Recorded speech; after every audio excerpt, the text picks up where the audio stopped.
meu nome é Lola Shaw, 32 anos, ex-sargento do Exército dos Estados Unidos. Naquele momento, na sala de emergência do Hospital St. Vincent, em Portland, percebi que a ferida mais terrível não era a que me ceifou a perna esquerda no Afeganistão.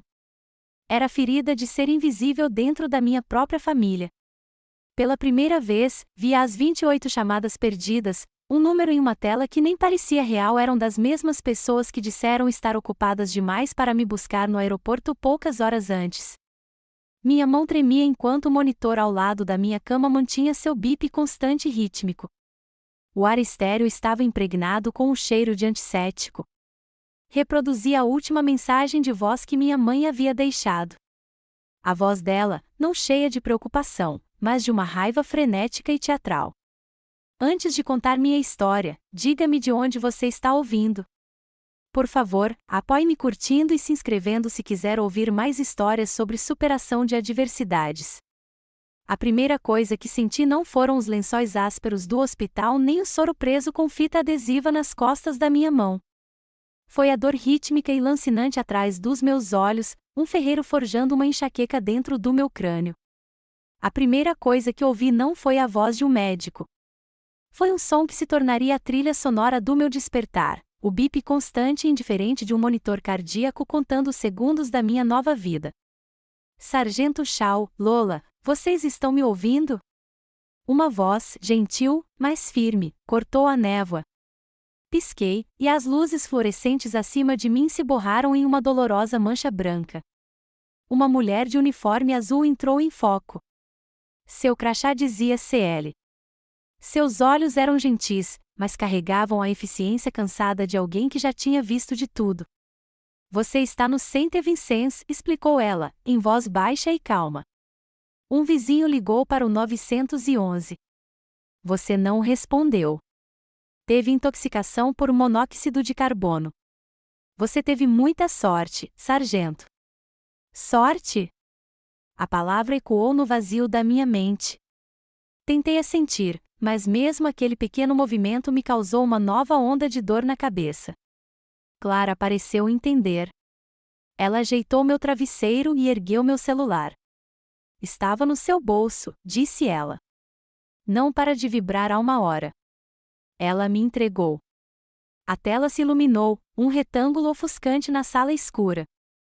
E lá estava, 28 chamadas perdidas, dezenas de mensagens de texto. As notificações estavam tão empilhadas que pareciam uma falha no sistema. Por um instante, uma centelha de calor tentou acender em meu peito, a ideia de que alguém, em algum lugar, estava morrendo de preocupação. Mas foi extinta tão rapidamente quanto surgiu. Não parecia preocupação. Parecia uma agressão, uma exigência.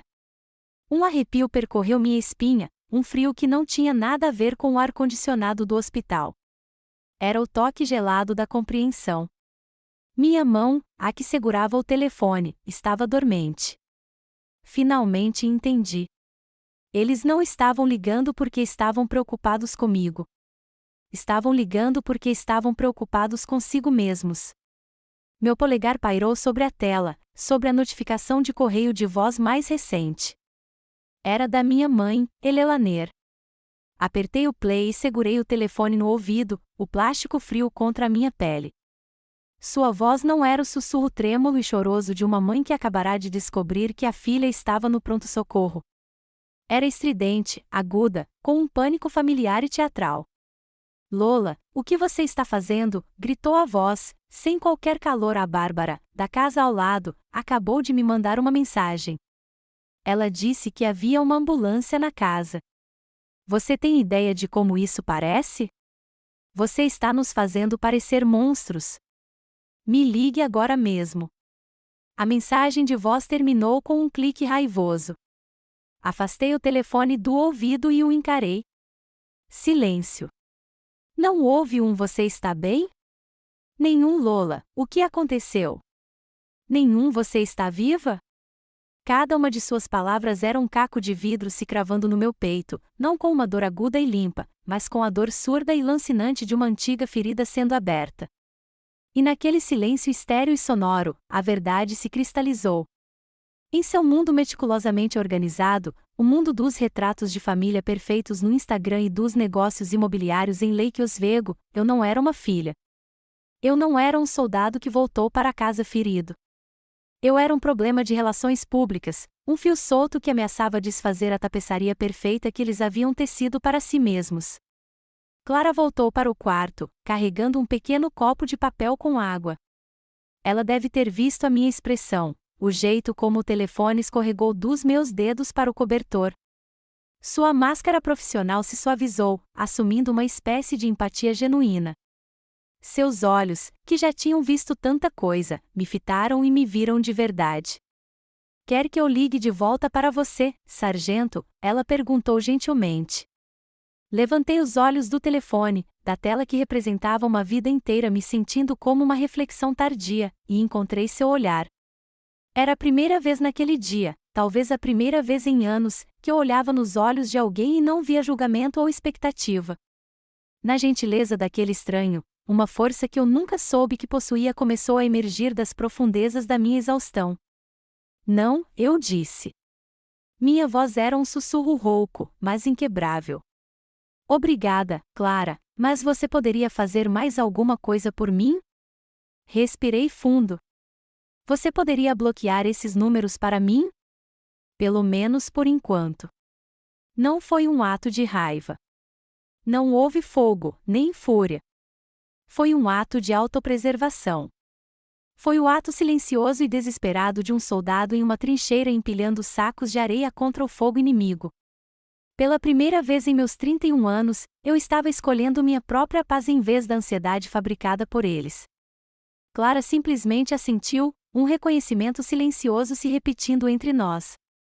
Ela pegou o celular e seus dedos se moveram rapidamente pela tela. Enquanto ela trabalhava, meus olhos percorreram as outras notificações que eu não havia apagado. Uma mensagem do meu pai, Arthur. Meu estômago se contraiu antes mesmo de eu abrir. A mensagem não era uma pergunta sobre minha saúde. Era uma ordem. Lola, o advogado da família disse que você não deve falar com ninguém até que tenhamos falado com você. Não piore isso. A natureza fria e transacional das palavras me deixou enjoada. O advogado da família. Eles não tinham chamado um médico para uma atualização. Eles não tinham corrido para o hospital. Eles tinham chamado o advogado deles. Não era uma tragédia familiar. Era uma crise jurídica, uma situação de controle de danos. Apertei o botão de ligar e a tela ficou preta, silenciando o coro de suas exigências. O único som que restava era o bip constante e rítmico da máquina que media meus batimentos cardíacos. Recostei a cabeça no travesseiro duro do hospital, a dor lancinante agora era uma pulsação surda.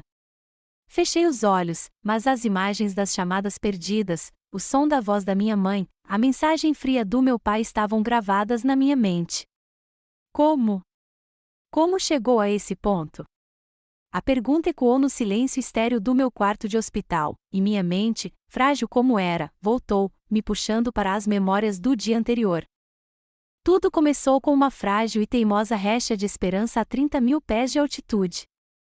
O voo da base aérea de Ramstein, na Alemanha, foi uma provação de 18 horas preso em um tubo pressurizado onde cada centímetro do meu corpo doía. Mas o pior era a dor latejante e opaca no coto da minha perna esquerda. Ela inchava no assento apertado da classe econômica, uma lembrança constante e brutal do pedaço de mim que eu havia deixado para trás na poeira de Kandahar. Cada turbulência me causava um arrepio fantasmagórico. Ao meu redor, o avião zumbia com uma energia nervosa e alegre. Jovens soldados, recém-saídos da adolescência, trocavam celulares, exibindo fotos de namoradas, bebês recém-nascidos e golden retrievers. Falavam em voz alta sobre as primeiras coisas que iriam comer, um cheeseburger duplo de verdade do In-N-Out, o assado de panela da mãe, uma fatia de pizza de massa grossa. Estavam voltando para casa e seriam recebidos como heróis. Fiquei em silêncio, com meus fones de ouvido, sem música tocando, apenas um zumbido abafado para bloquear o mundo. Eu me agarrava à esperança de que meu próprio sacrifício, minha própria resistência silenciosa, finalmente significariam algo para as pessoas em direção às quais eu estava voando. Peguei meu celular e digitei uma mensagem para minha mãe, com o polegar desajeitado de exaustão. Prestes a pousar. Mal posso esperar para ver todo mundo. Observei os 3 pontinhos aparecerem e desaparecerem. 1 minuto depois, a resposta dela chegou. Não era uma frase. Era um único ícone azul, um emoji de polegar para cima. O aeroporto internacional de Portland era uma sinfonia caótica de luz e som. Famílias se espremiam contra o vidro, segurando cartazes coloridos pintados à mão. Bem-vindo de volta, papai, sentimos sua falta, nosso herói. Fiquei sozinho perto da esteira de bagagens, o peso da minha mochila e a estranheza da minha nova prótese me fazendo sentir instável sobre meus 2 pés, um de verdade, o outro de fibra de carbono. À minha volta, os reencontros explodiam como fogos de artifício. Uma esposa pulou nos braços do marido, soluçando em seu uniforme. Um garotinho, de não mais de 5 anos, correu pelo chão encerado e enterrou o rosto nas pernas do pai. Eu assisti a tudo, sentindo-me como um fantasma assombrando o final feliz de outra pessoa. Enfiei a mão na minha carteira de couro gasta e tirei uma fotografia desbotada e com orelhas de cachorro. Era de Caleb, meu marido, tirada no dia em que ele se formou no treinamento básico. Seu sorriso, tão brilhante que poderia ter iluminado o campo de pouso inteiro. Lembrei-me da última vez que o vi, pouco antes da minha última missão. Ele segurou meu rosto entre as mãos, com um olhar sério. Quando você voltar para casa, Lo, disse ele, com a voz carregada de emoção, meu mundo inteiro estará aqui esperando por você. Ele se fora, morto pela mesma guerra que havia ceifado minha perna. E o resto do meu mundo, não viria. Meu telefone vibrou e meu coração deu um pulo bobo. Talvez fossem eles, atrasados. Era uma mensagem do meu irmão, Preston, desculpe, mana. Emergência de última hora com um cliente. Uma das minhas grandes listas em Lake Oswego. Você pode pegar um Uber? Te mando o dinheiro depois. Cada palavra era um tapa. Nem mesmo um telefonema, apenas uma mensagem rápida e indiferente, uma transação comercial. Olhei para a mensagem e depois para a multidão alegre ao meu redor. Nunca me senti tão invisível, tão completamente sozinha, uma soldada de volta da guerra, perdida no lugar ao qual deveria pertencer. A viagem de Uber foi silenciosa. O motorista não perguntou de onde eu tinha vindo. Observei a paisagem verdejante e familiar do Oregon passar pela janela, os altos abetos Douglas e o céu cinzento e chuvoso me parecendo estranhos agora. O carro parou na calçada da minha casa de infância, o lugar que eu um dia considerei um santuário. Não havia luzes acesas, nem mesmo uma luz na varanda para me dar as boas-vindas. Uma espessa camada de folhas mortas e úmidas cobria a calçada. O motorista me ajudou com a mala, cumprimentou-me educadamente com a cabeça e foi embora, deixando-me sozinho na escuridão opressiva. O ar dentro da casa estava frio e mofado, com cheiro de poeira e abandono. Acendi uma luz. Nada havia mudado, mas tudo parecia errado. A geladeira era uma caverna branca e árida. Uma garrafa de ketchup pela metade e um pote velho de picles eram tudo o que restava. Na bancada de granito, encostada na fruteira, havia um bilhete amarelo escrito com a letra cursiva perfeita e sinuosa da minha mãe: Lola, você vai ter que ligar o aquecedor sozinha. A conta de gás estava altíssima este mês. A crueldade casual roubou as últimas forças que me restavam. O frio não estava mais apenas no ar, estava nos meus ossos. Eu não tinha energia para encarar as escadas e encontrar meu antigo quarto. Deixei minha mochila cair no chão e desabei no velho sofá florido da sala, o tecido áspero contra minha bochecha. A exaustão era um cobertor de chumbo me puxando para um estado profundo e sem sonhos. Eu não sabia que o velho aquecedor a gás no porão, aquele que meu pai sempre queria consertar, estava com defeito. Eu não sabia que, enquanto ele ligava para combater o frio do outono, estava bombeando lenta e silenciosamente monóxido de carbono incolor e inodoro para dentro do cômodo fechado. Eu me perdi no espaço nebuloso entre o sono e algo mais profundo. Eu ouvi Caleb, parado em um campo de luz solar, vestindo sua camisa de flanela favorita, aquele sorriso fácil no rosto. Ele não dizia nada. Apenas estendia a mão. Uma profunda sensação de paz me invadiu, um calor que se espalhou pelos meus membros, afugentando o frio. A sonolência era tão pesada agora, tão convidativa. Era como voltar para casa. Meu último pensamento não foi de medo. Não foi uma luta desesperada pela vida. Foi apenas uma rendição silenciosa e cansada. Finalmente, posso descansar. O silêncio naquele quarto de hospital não era vazio. Estava repleto de fantasmas, os ecos de uma vida inteira aprendendo a ficar em silêncio, a ocupar menos espaço, a engolir minha própria dor para que ela não incomodasse ninguém. As 28 chamadas perdidas não foram o começo de algo novo. Foram apenas o toque mais alto de um sino que vinha tocando a vida toda. Tudo começou quando eu tinha 8 anos. Eu era um escalador de árvores destemido naquela época, e o carvalho gigante no nosso quintal era o meu reino. Numa tarde quente de julho, escorreguei. Lembro-me do estalo nauseante com mais clareza do que da queda em si. A dor era como um raio branco e incandescente que disparava do meu pulso até o ombro. Mas a lembrança que realmente ficou gravada na minha mente foi a expressão no rosto dos meus pais quando entrei em casa aos tropeços, chorando, segurando o braço. Não era preocupação. Era irritação. Ah, pelo amor de Deus, Lola, suspirou minha mãe, Elelaner, levando a mão à têmpora, logo de todas as vezes.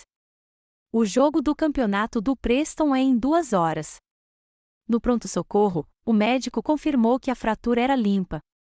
Ele fixou o osso e enfaixou meu braço com um gesso branco e grosso. No caminho para casa, meus pais ficaram em silêncio. Não me confortaram.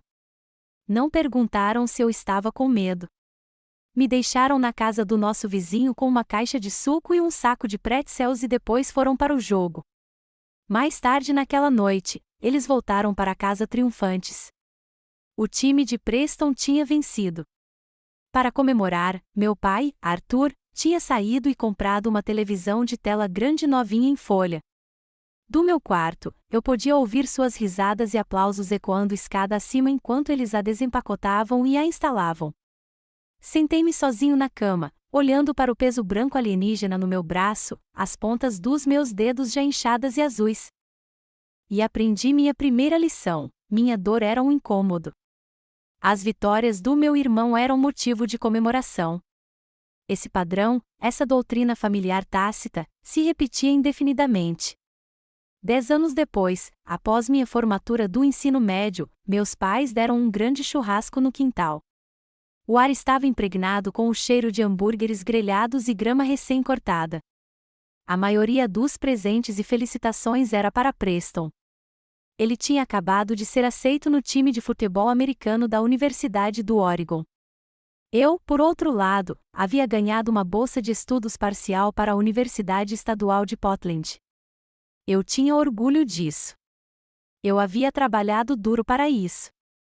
A certa altura, meu pai me deu um tapinha no ombro um pouco forte demais e anunciou para um grupo de vizinhos, com a voz carregada de falso orgulho: "E esta aqui, ela é inteligente. Ganhou uma bolsa de estudos." Ele fez uma pausa e então proferiu a piada com uma piscadela: "Pelo menos ela não vai nos custar tanto." Os vizinhos riram educadamente, e assim, de repente, meu pequeno momento de conquista se extinguiu, reduzido a um item no orçamento familiar. Eu não era o atleta celebrado. Eu era o passivo menos custoso. A conversa continuou em particular uma semana depois. Meu pai me chamou ao seu escritório em casa, uma sala que sempre cheirava a couro e café velho. Ele não me deu os parabéns. Pegou um bloco de notas amarelo e uma caneta e começou a rabiscar números, mensalidade, livros, moradia e alimentação. "Esta bolsa é boa, Lola", disse ele, batendo a caneta no papel, "mas não pense que tem mais de onde veio aquela. Todos os nossos recursos estão concentrados em Preston agora. Você vai ter que ser autossuficiente." Não foi um conselho. Foi um aviso, uma linha clara e fria traçada na areia, tanto financeira quanto emocionalmente. Então, foi o que eu fiz. Consegui 3 empregos de meio período enquanto estava na Portland State. Eu era barista às 6 horas da manhã, assistente de biblioteca à tarde e garçonete nos fins de semana. Eu estava sempre cansada, mas era autossuficiente. Conheci Caleb no meu penúltimo ano. Ele foi a primeira pessoa a perceber a exaustão por trás do meu sorriso. Certa noite, depois de um turno particularmente extenuante, me vi contando tudo a ele: o braço quebrado, a bolsa de estudos, a sensação constante e exaustiva de ser a segunda melhor. Quando terminei, ele não disse: "Sua família é terrível." Ele apenas ouviu, com um olhar firme e gentil. Ele pegou minha mão, seu polegar traçando círculos delicadamente na palma da minha mão. "Eles não têm ideia do que estão perdendo, Lo", disse-ele suavemente, sua voz um bálsamo para uma ferida que eu nem sabia que estava purulenta. É como se estivessem segurando um diamante nas mãos, mas estivessem ocupados demais olhando para pedrinhas brilhantes. Foi a primeira vez que alguém validou a minha dor, a primeira vez que alguém me disse que eu não estava errada em sentir o que sentia. Ele me fez sentir vista. Ele me fez sentir digna. No dia em que parti para o treinamento básico, só minha mãe me levou ao aeroporto. Meu pai e Preston estavam ocupados em um torneio de golfe. Ela não me abraçou no portão de segurança.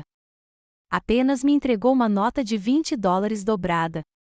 "Tente não causar problemas", disse ela, com a voz monótona, "e mande dinheiro para casa, se puder." Enquanto o avião decolava, observei a cidade de Portland encolher lá embaixo, as pontes e colinas verdes familiares desaparecendo nas nuvens. Não me senti triste. Senti uma profunda sensação de alívio. Pela primeira vez, senti como se estivesse voando em direção a algo, não apenas para longe dele. Estava voando em direção a um lugar onde meu valor seria medido pelas minhas ações, não pelo fato de eu ser ou não um fardo. E sabe, quando penso naquela garota, aquela que pensava que entrar para o exército era a única maneira de escapar, fico pensando: se você já sentiu que teve que ir a extremos só para encontrar um lugar onde fosse valorizada por quem você é, por favor, me apoie curtindo esta história. E nos comentários, escreva apenas uma palavra: "Eu entendo." Significaria muito saber que não estou sozinha. Essa esperança, essa crença em um novo tipo de família, foi o que me sustentou em tudo. Sustentou-me durante as tempestades de areia e os tiroteios. Sustentou-me durante o dia em que perdi Caleb. Sustentou-me durante o dia em que perdi a minha perna. E foi a última faísca dessa esperança que carreguei comigo naquele voo de 18 horas para casa, acreditando que desta vez as coisas seriam diferentes, acreditando que o meu sacrifício finalmente seria suficiente. Eu simplesmente não sabia naquela época que algumas paredes são velhas e grossas demais para ouvir você, não importa o quão alto você grite por dentro. Voltei do hospital para a mesma casa fria e silenciosa. O post-it amarelo ainda estava no balcão, um testemunho da indiferença arrepiante que quase me matou. Nos primeiros dias, vivi em uma névoa cinzenta de exaustão e tristeza, indo do sofá abarrotado para a cozinha vazia e vice-versa. O silêncio era um peso físico me pressionando. Nunca me senti tão sozinho. Então, certa tarde, ouvi uma batida suave na porta. Hesitei, meu coração começando a bater forte. Eu não estava pronto para encarar minha família, ainda não. Mas quando espiei pelo olho mágico, vi Margot do outro lado da rua. Ela era uma pequena viúva italiana de 70 e poucos anos, com uma nuvem de cabelos brancos e mãos sempre cobertas de farinha. Abri uma fresta na porta. Ela não me deu um sorriso de pena nem fez uma enxurrada de perguntas invasivas. Simplesmente estendeu uma pesada caçarola de cerâmica envolta em um pano de prato xadrez. O aroma rico e quente de alho, tomate e queijo derretido enchia o ar frio da minha varanda. "Como a você", disse ela, com a voz rouca, mas gentil. Seus olhos escuros e sábios encontraram os meus. "A cura precisa de combustível." Ela pressionou o prato em minhas mãos, deu um tapinha gentil no meu braço e se virou para voltar para sua casa antes que eu pudesse encontrar as palavras para agradecê-la. Levei a lasanha para dentro, e o calor dela penetrou na toalha até minhas mãos frias. Sentei-me à mesa da cozinha e comi direto do prato com um garfo. Era saborosa e saborosa, feita com um amor e um carinho que eu não experimentava há anos. Cada mordida era um pequeno ato de gentileza que começava a derreter a espessa camada de gelo que se formara ao redor do meu coração. Era a primeira refeição quente que eu comia em dias. Era o primeiro sinal de que eu não estava completamente sozinha. Sem que eu soubesse, minha história começou a se espalhar por meio de sussurros.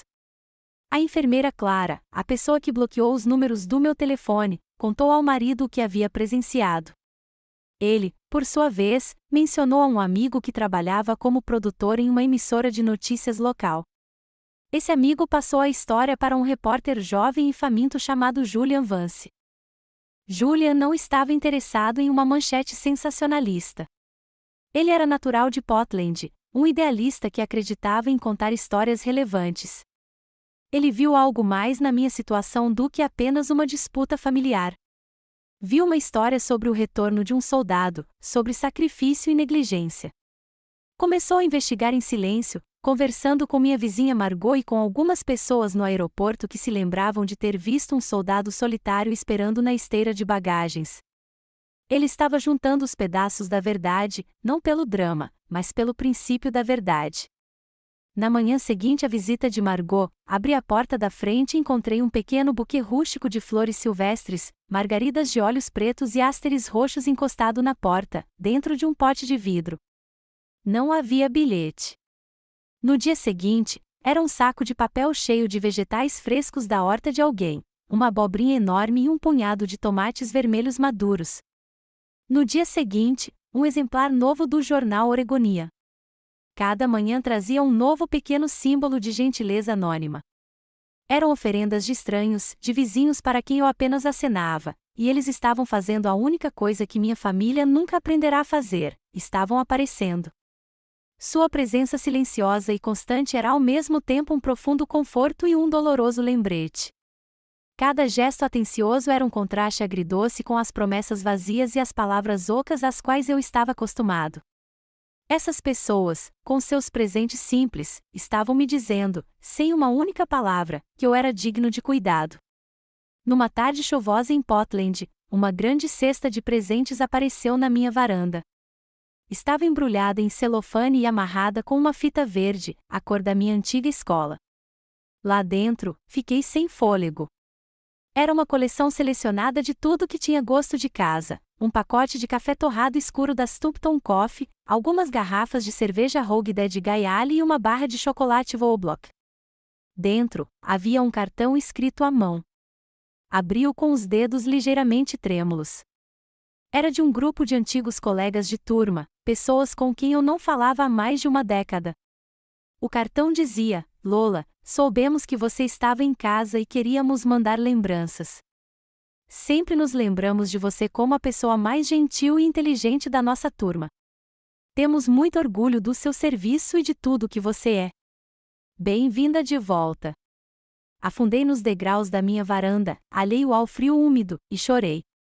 Chorei pela primeira vez desde que cheguei em casa. Não eram lágrimas de tristeza ou autopiedade.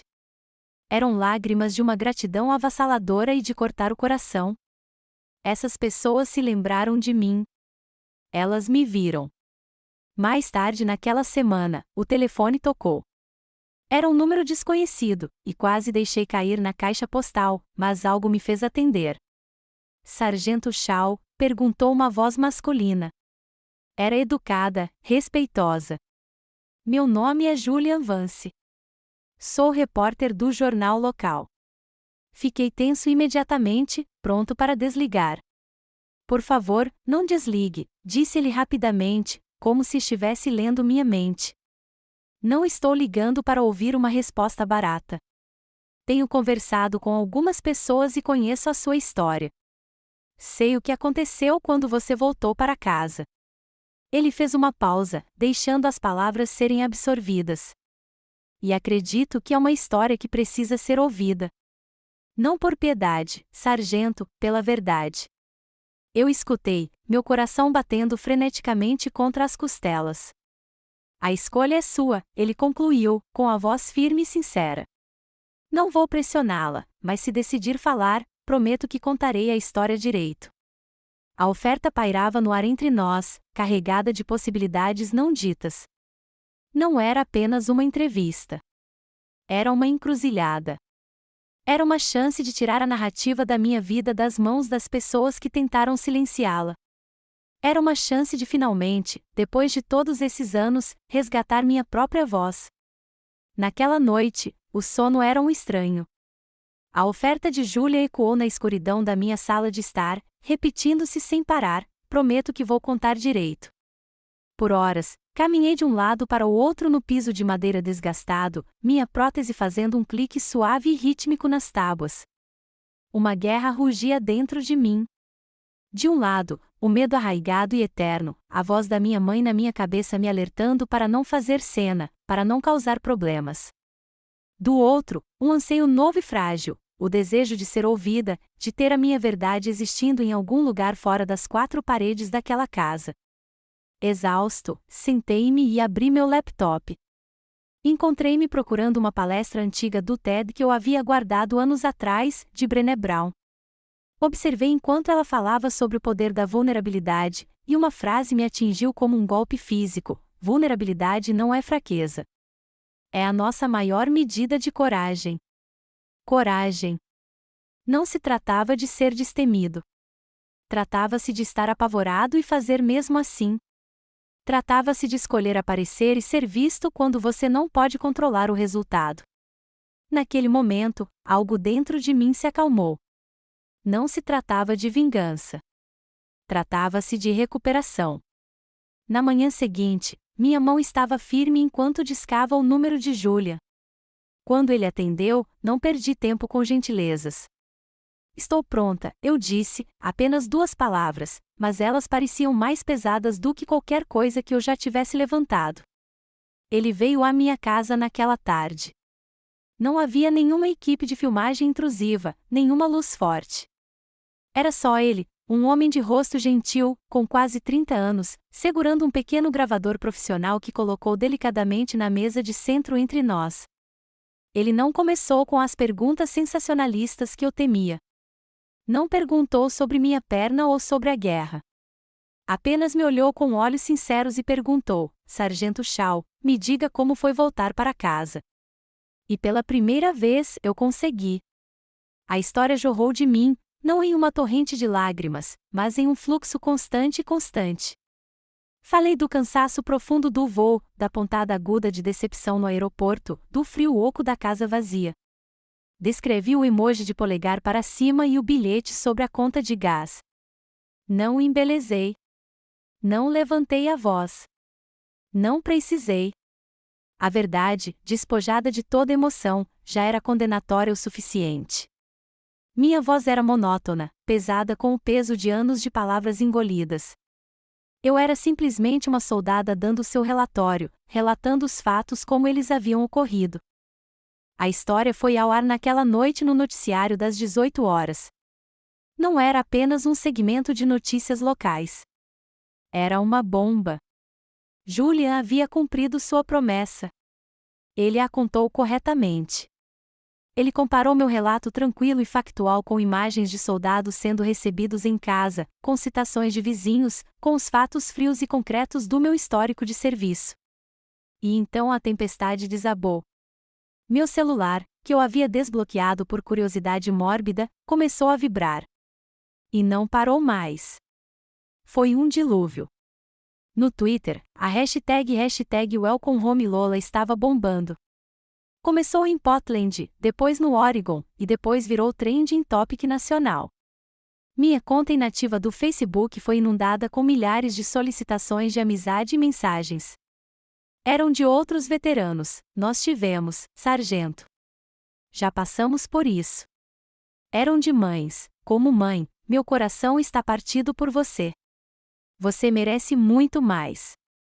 Eram de filhos e filhas que se sentiam como as ovelhas negras de suas próprias famílias: obrigado por falar a minha verdade. Eu me senti invisível por 20 anos. Eles não viram apenas um soldado ferido. Eles se viram. Viram suas próprias batalhas silenciosas, suas próprias mágoas silenciosas refletidas na minha história. Pela primeira vez, eu não era invisível.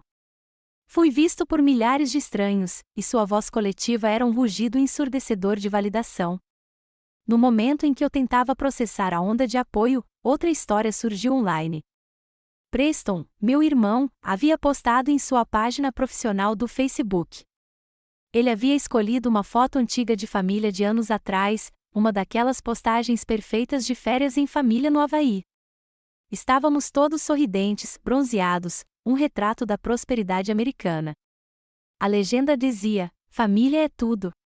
Às vezes há mal-entendidos, mas o amor está sempre lá.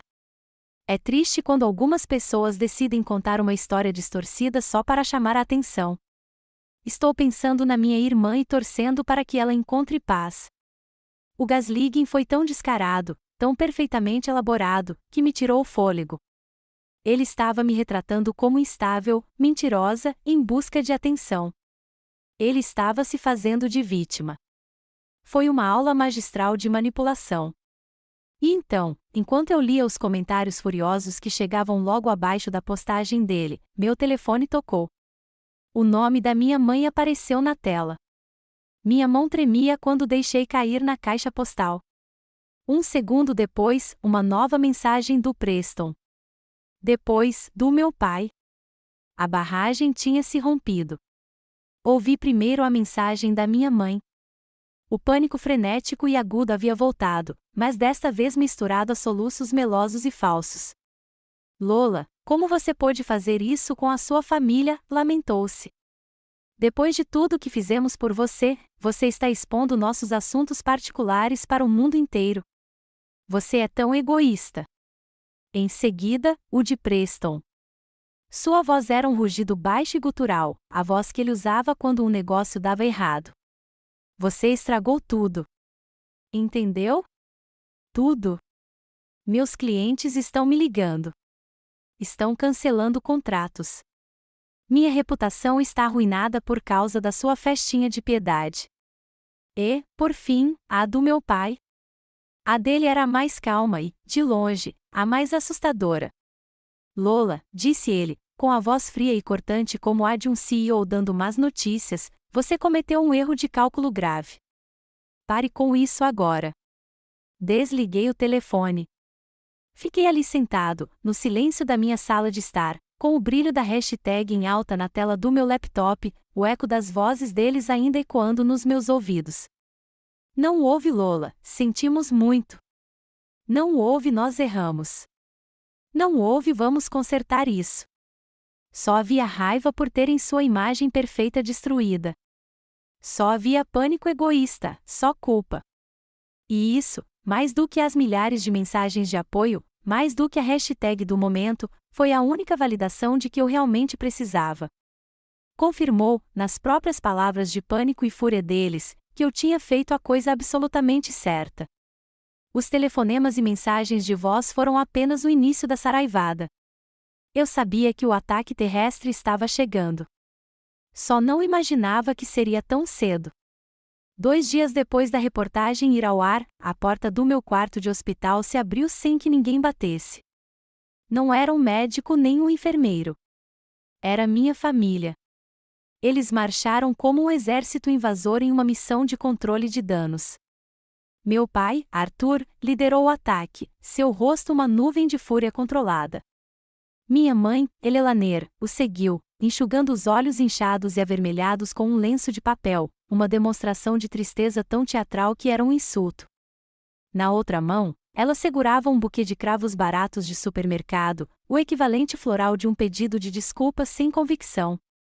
E Preston, meu irmão, estava lá no fundo, com os olhos grudados no celular, como se o destino do mundo livre dependesse do seu Twitter. Eles não estavam ali para ver a filha ferida. Estavam ali para extinguir uma tempestade midiática. Minha mãe nem olhou para mim. Seu primeiro ato foi ir até a janela com vista para o estacionamento do hospital, os saltos estalando bruscamente no linóleo. Ela puxou as persianas de plástico com um estrondo. Você tem ideia de que há repórteres acampados lá embaixo? Sibilou, com a voz um sussurro venenoso. Isso é uma humilhação completa.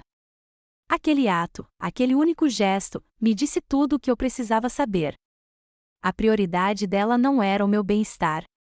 Era a aparência. Meu pai se adiantou, assumindo o papel do patriarca decepcionado, mas sensato. Sua voz estava impregnada daquele tom familiar e condescendente que ele usava ao fechar uma venda difícil. Lola, somos uma família, começou ele, como se estivesse recitando um verso de um roteiro. Quaisquer problemas que tenhamos devem ser resolvidos em particular. Você exagerou completamente essa situação. Minha mãe se virou da janela, as lágrimas de crocodilo agora escorrendo livremente. Eu sei que não sou uma mãe perfeita, Lola, mas eu te amo, soluçou, apertando os cravos contra o peito. Como você pode querer me machucar assim depois de tudo que fizemos por você? Era a manobra clássica deles, aquela que haviam aperfeiçoado ao longo de décadas, a mudança narrativa. Na peça, eu sempre era escalada como a vilã, a filha ingrata, a encrenqueira, a sensível demais. Eles eram simplesmente os pais sofredores dando o seu melhor. Por 31 anos, eu havia desempenhado o meu papel. Eu havia aceitado o papel. Mas, desta vez, a plateia de uma só mulher não estava mais comprando ingresso para o espetáculo. Encostei-me nos travesseiros, com um movimento lento e deliberado. Minha calma pareceu enervá-los. Estavam preparados para lágrimas ou gritos. Não estavam preparados para a quietude silenciosa e arrepiante de um soldado que presenciara um combate de verdade. Eu tinha 8 anos quando quebrei o braço, comecei, com a voz firme e serena, cortando os soluços falsos da minha mãe. O quarto ficou em silêncio. Você me deixou na casa do vizinho para ir ao jogo de beisebol do Preston. Olhei diretamente para o meu pai. Ele se encolheu. Quando ganhei aquela bolsa para Portland State, continuei, com um olhar firme, você me disse que eu tinha que ser autossuficiente porque todos os recursos da família iriam para Preston. Virei-me para minha mãe, que tinha parado de chorar e agora me encarava, com a boca ligeiramente aberta.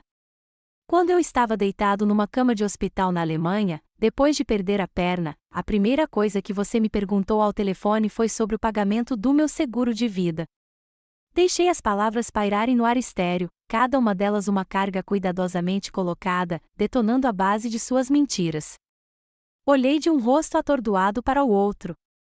Isso não é um mal-entendido, eu disse, minha voz baixando para um sussurro gélido. Isso é um padrão. O silêncio foi quebrado por Preston. Ele finalmente levantou os olhos do celular, seu sorriso arrogante se desfazendo em uma raiva crua e sem filtros. Ah, para de enrolar, Lola, ele disparou. Você só está fazendo isso pela atenção. E lá estava, o golpe final e fatal. A mesma acusação que ele lançara no Facebook, agora lançada na minha cara. Era o último fio de uma corda que vinha desgastando minha vida inteira, e ela se rompeu. Olhei para o meu irmão, para aquele homem que fora o filho em torno do qual minha família orbitava, e não senti nada. Nenhuma raiva, nenhuma tristeza, apenas uma vasta e vazia finalidade. Eu não era mais a irmãzinha tímida, desesperada por um resquício da sua aprovação.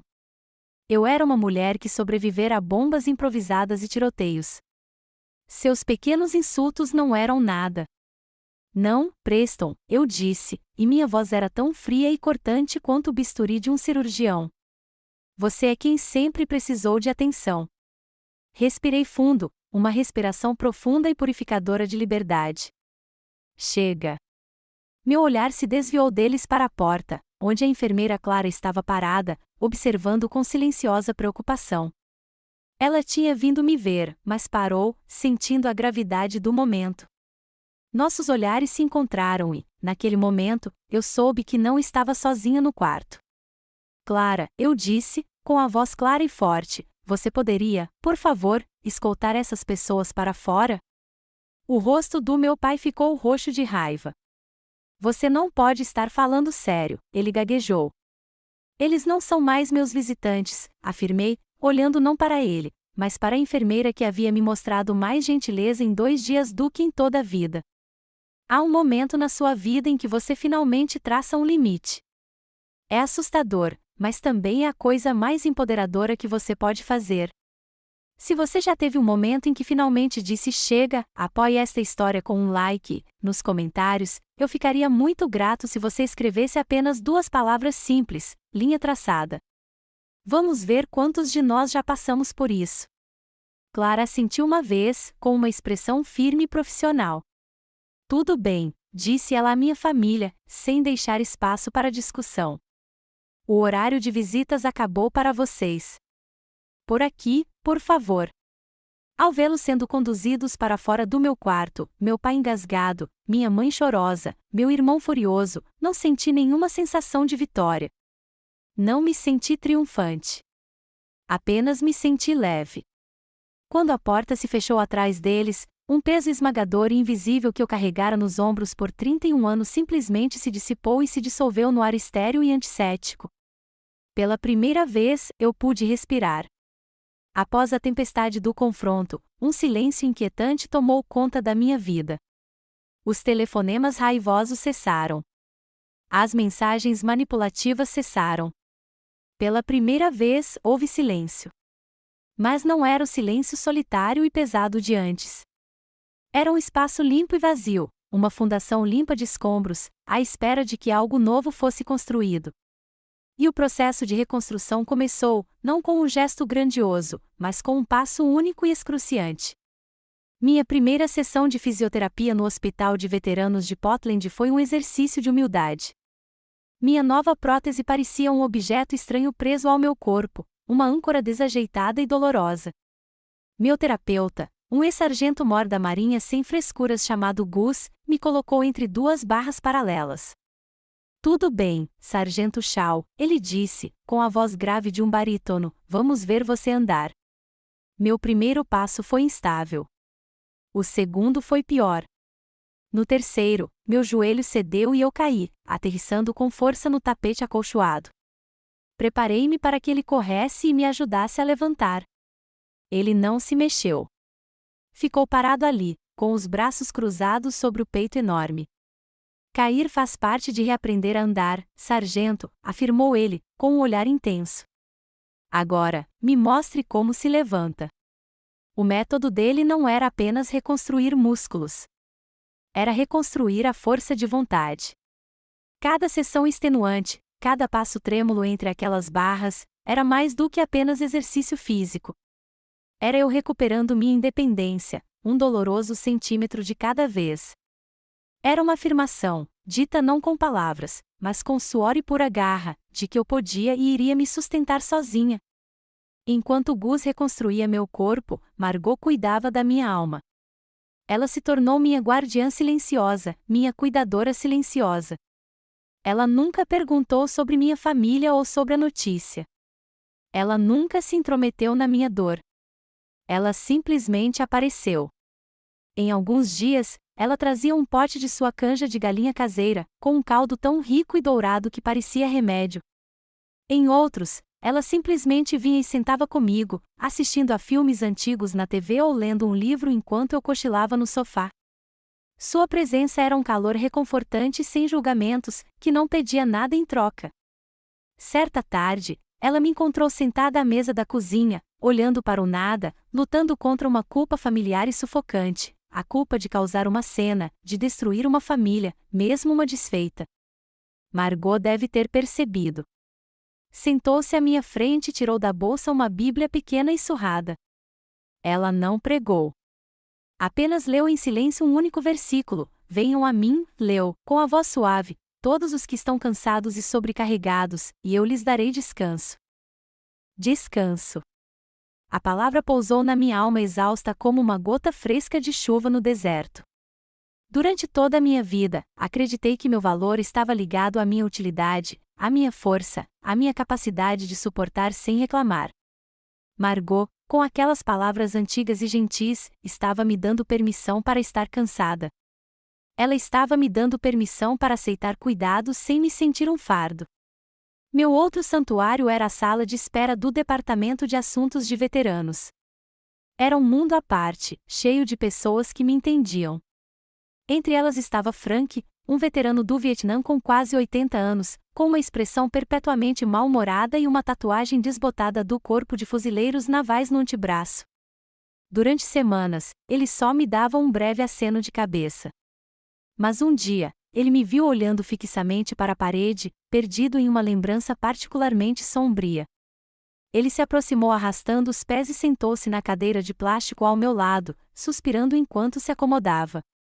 Eles nunca vão entender, garoto, disse ele rispidamente, sem preâmbulos. Virei-me para encará-lo, assustado. Civis, esclareceu ele, olhando para frente. Eles veem o uniforme, mas não veem o custo. Não veem o que você deixa para trás lá ou o que te segue de volta para cá. Ele finalmente se virou para mim, com os olhos surpreendentemente claros e penetrantes. Não espere compreensão de pessoas que nunca andaram 1 quilômetro com suas botas. Você só vai se cansar tentando. Sua honestidade direta, quase brutal, era mais reconfortante do que 100 banalidades compreensivas. Validava a profunda sensação de isolamento que eu sentia desde que voltara para casa. Ele não estava me dizendo que eu estava errada em me sentir sozinha. Estava me dizendo que eu tinha todo o direito de me sentir assim. Uma semana depois, ele se aproximou de mim na mesma sala de espera. Sem dizer uma palavra, entregou-me uma pequena caixa de madeira entalhada. Abri-a. Lá dentro, aninhado sobre uma base de veludo desbotado, havia um broche de insígnia velho e manchado. Tenho isso há 50 anos, disse ele, em voz baixa. Me lembra que as cicatrizes que você vê não significam absolutamente nada comparadas às batalhas que você trava por dentro. Ele me olhou diretamente nos olhos. Você está vencendo sua batalha, soldado. Agarre-se a isso. Fechei a caixa, sentindo a madeira macia e quente em minha mão. O presente simples e humilde parecia mais valioso do que uma medalha. A peça final da fundação se encaixou durante uma sessão de terapia em grupo. Eu basicamente apenas ouvia, sem disposição para compartilhar minha própria história. Uma jovem veterana da Força Aérea, uma garota que não devia ter mais de 22 anos, estava falando. Ela falou em voz baixa e envergonhada sobre como estava dormindo em seu Honda Civic no último mês porque não conseguia juntar dinheiro suficiente para o depósito de segurança de um apartamento. A história dela me atingiu como um choque físico. Vi minha própria luta refletida na dela, só que de uma forma diferente e mais desesperada. Meu abandono foi emocional, uma questão do coração.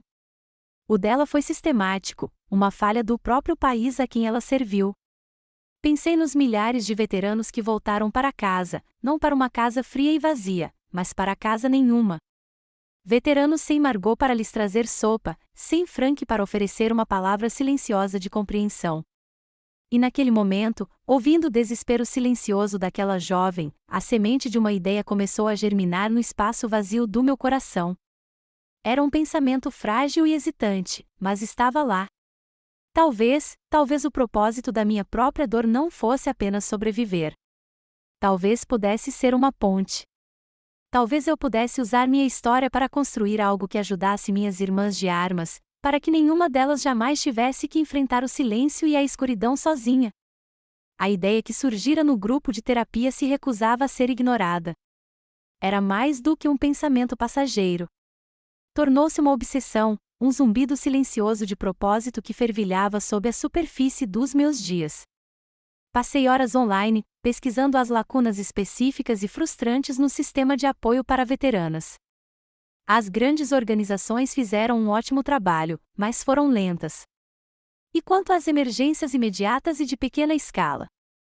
O pneu furado que impede um veterinário de ir a uma entrevista de emprego.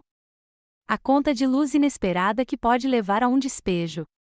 A passagem de ônibus necessária para escapar de uma situação ruim. Uma semana depois, liguei para Julian Vance. Nos encontramos em uma cafeteria movimentada no Pearl District, o ar impregnado pelo aroma de café expresso moído na hora e o murmúrio de conversas. Senti uma energia nervosa crepitando em minhas veias, uma sensação que eu não sentia há muito tempo. Não era medo. Era expectativa. Então, o que está pensando, sargento? Perguntou ele, me entregando um café com leite. Peguei uma caneta e um guardanapo de papel. A ideia ainda estava confusa na minha cabeça, mas, à medida que comecei a falar, ela começou a tomar forma. Esbocei para ele ali mesmo, no papel fino. É um fundo de resposta rápida, expliquei, com as palavras saindo mais rápido agora, para veterinárias em crise. Não são doações enormes. São microdoações pequenas e imediatas. Algumas centenas para um depósito de segurança. Dinheiro para religar a energia. Uma passagem de ônibus para casa. Nada de solicitações longas e burocráticas. Apenas ajuda rápida e decisiva para ajudá-las a superar o obstáculo imediato. Julian ouviu atentamente, com os olhos fixos no guardanapo. Quando terminei, ele não disse que era uma boa ideia ou que seria difícil. Inclinou-se para frente, com a expressão séria, e bateu o dedo no meu desenho tosco. Esta não é apenas uma boa história, Lola, disse ele, com a voz cheia de uma convicção que espelhava a minha. Esta é uma missão. Era tudo o que eu precisava ouvir. Com a experiência midiática de Julian e a ajuda de um advogado pro bono que ele conhecia, as coisas andaram com uma velocidade surpreendente. Preenchemos a papelada, criamos um site simples e abrimos uma conta bancária. Tudo o que faltava era um nome. E, para mim, só havia uma opção: o nome seria Legado de Caleb. Era uma forma de honrar sua crença inabalável no serviço, uma forma de transformar minha perda mais profunda em uma fonte viva de esperança para os outros. Nossa primeira reunião oficial não foi realizada em uma sala de reuniões chique. Aconteceu na sala comunitária, fria e ecoante, de uma igreja local, com suas luzes fluorescentes e piso de linóleo desgastado. Não havia palco, nem microfone, apenas um círculo de cadeiras desencontradas. Cerca de 15 pessoas apareceram. Margot estava lá, com um sorriso caloroso no rosto. Meu fisioterapeuta, Gus, estava no fundo, de braços cruzados, e sentado bem na primeira fila estava Frank, o veterano do Vietnã mal-humorado, com a expressão mais cética de sempre. Alguns outros veteranos que eu conhecera no VA estavam espalhados pela pequena multidão. Meu coração batia forte contra as costelas enquanto eu estava diante deles. Eu me sentia mais nervoso naquele momento do que em qualquer tiroteio. Permaneci ereto, plantando meus pés, um de carne e outro de fibra de carbono, firmemente no chão. Eu havia escrito um discurso, mas, olhando para seus rostos familiares e solidários, dobrei o papel e o guardei no bolso. Eu costumava pensar que família era uma questão de sangue, comecei, com a voz baixa, mas clara, no pequeno cômodo, de quem você nasceu. Mas a guerra e a volta para casa me ensinaram algo diferente. Olhei para Margot. Família é a pessoa que aparece quando você cai. Família é a pessoa que te traz um prato quente de lasanha quando você está quebrado demais para cozinhar para si mesmo. Meus olhos encontraram Frank e Gus. Família é a pessoa que te diz que você não está sozinho na sua luta, mesmo quando você se sente invisível para o resto do mundo. Contei a ele sobre Caleb, sobre sua compaixão sem limites e sua crença de que o serviço não termina quando você tira o uniforme. Expliquei a ideia que havia rabiscado num guardanapo, a ideia de uma rede de segurança tecida por nós, para nós. Este fundo, disse eu, com a voz embargada de emoção, mas inabalável, não se trata de mudar o mundo. Trata-se de garantir que nenhuma outra de nossas irmãs tenha que enfrentar o silêncio e a escuridão sozinha. Trata-se de ser a família de que todas precisamos quando voltarmos para casa. Quando terminei, a sala ficou em silêncio por um momento. Então, Frank, sem dizer uma palavra, enfiou a mão na sua carteira de couro surrada. Tirou um envelope amassado e caminhou até mim. Colocou-o na minha mão. Esta é a minha mesada dos últimos meses, disse-lhe rispidamente, recusando-se a me olhar nos olhos. Eram $200 em dinheiro. Use-os para ajudar uma soldada a não se sentir tão sozinha quanto nós. E com esse ato humilde e profundo, tudo começou. Julian escreveu outra história, não sobre o meu passado, mas sobre o meu futuro. Ele escreveu sobre o legado de Caleb. O artigo, compartilhado com a hashtag #WelcomeHomeLola, desencadeou uma nova onda de apoio, não de indignação, mas de apoio. O fluxo inicial de doações tornou-se constante. Empresas locais de Portland, padarias, cervejarias, empresas de software, começaram a nos ligar, oferecendo-se para fazer parceria conosco. Grupos de veteranos de todo o Oregon entraram em contato, querendo saber como poderiam ajudar. Minha vida, antes definida pelo que eu havia perdido, agora estava sendo definida pelo que estávamos construindo. A mulher que se sentia invisível era agora o centro de uma rede crescente de conexão e esperança. Não havia mais tempo para remoer o passado. Eu estava muito ocupada. Nós estávamos muito ocupados. Os 6 meses que se seguiram foram um estudo sobre a natureza do silêncio. O silêncio alto e raivoso da fúria inicial da minha família acabou desaparecendo, substituído por algo muito mais revelador: as tentativas silenciosas e desajeitadas de fingir que nada havia acontecido. Meu celular, antes uma arma contra mim, agora ocasionalmente me mandava mensagens de paz patéticas. Minha mãe me mandava fotos brilhantes de suas férias na Flórida, pores do sol sobre o Golfo do México, campos de golfe imaculados com legendas alegres: pensando em você. Como está se sentindo? Como se a preocupação dela pudesse ser medida em pixels. Perto do Dia de Ação de Graças, uma mensagem curta de Preston apareceu: mamãe está fazendo um peru. Você pode vir se quiser. Não era um convite. Era um teste. Não eram desculpas. Eram tentativas desajeitadas e egoístas de me puxar de volta para a órbita deles, de amenizar as rachaduras em sua fachada perfeita e, mais importante, de aliviar a própria culpa. Nunca respondi. Simplesmente li as mensagens, arquivei-as e segui em frente. Meu silêncio não era mais uma gaiola que eu mesmo criei. Era um escudo, uma barreira. Numa manhã de terça-feira, o universo decidiu testar esse limite. Eu estava em um pequeno café perto de casa, esperando um café, quando ela entrou, minha mãe. Elelaner parecia mais velha do que eu me lembrava, as rugas ao redor dos olhos mais profundas, sua postura menos confiante. Ela me viu e congelou, um cervo apanhado pelos faróis. Um lampejo de pânico cruzou seu rosto antes que ela o transformasse em um sorriso frágil e sociável. Ela se aproximou da minha mesa, segurando sua bolsa de grife como um bote salva-vidas. Ela começou com uma conversa fiada e sem sentido, tagarelando sobre o clima sombrio de Portland, sobre o próspero negócio imobiliário de Preston. Era constrangedor, forçado. Eu apenas ouvia, tomando meu café, sem oferecer nada. Todo mundo sente sua falta, Lola. Ela finalmente gaguejou, seu olhar percorrendo a sala, incapaz de encontrar o meu. Olhei para ela então, olhei para ela de verdade, e não senti nada da antiga raiva, nada da familiar necessidade dolorosa de sua aprovação. Eu apenas vi uma mulher que eu conhecia, uma mulher presa em uma narrativa que ela estava desesperada para manter. Espero que esteja bem, mãe, eu disse, com a voz suave, mas firme. Então me levantei, peguei meu café e fui embora.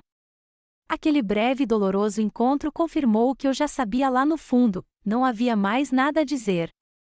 A ponte entre nossos 2 mundos não havia sido apenas danificada, havia sido queimada até os alicerces, e eu não tinha interesse em reconstruí-la. Éramos estranhos, unidos apenas por uma história compartilhada e uma teia de DNA. Fiquei sabendo das consequências da vida deles, não por contato direto, mas por meio de boatos na vizinhança, cortesia da Margot. Durante nossos jantares semanais de domingo, ela ocasionalmente compartilhava trechos que ouvia de antigos vizinhos. Não houve humilhação pública, nem queda dramática.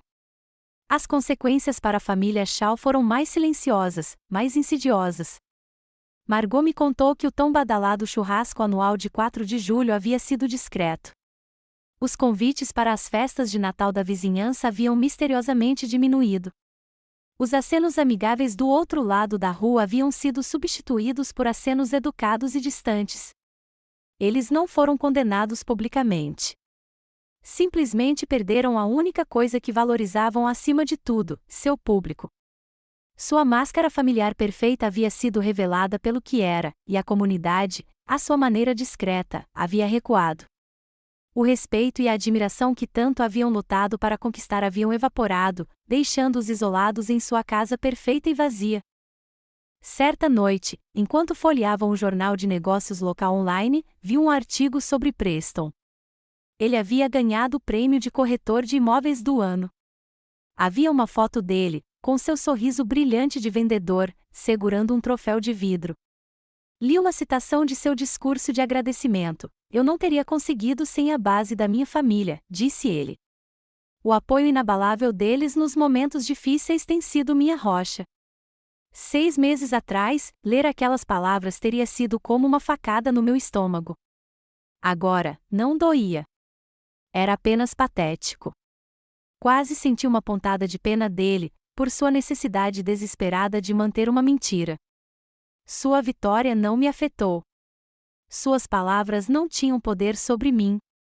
Naquela noite, comecei a ler um livro que Margot me deu, de Viktor Frankl, A Busca do Homem por Significado. Me deparei com uma passagem que parecia ter sido escrita diretamente para mim. Frankl escreveu: quando não somos mais capazes de mudar uma situação, somos desafiados a mudar a nós mesmos. E percebi que era isso que eu vinha fazendo o tempo todo. Eu não podia mudar minha família. Eu não podia forçá-los a sentir remorso, a entender, a se desculpar. Esperar que eles mudassem era uma prisão que eu mesma criei.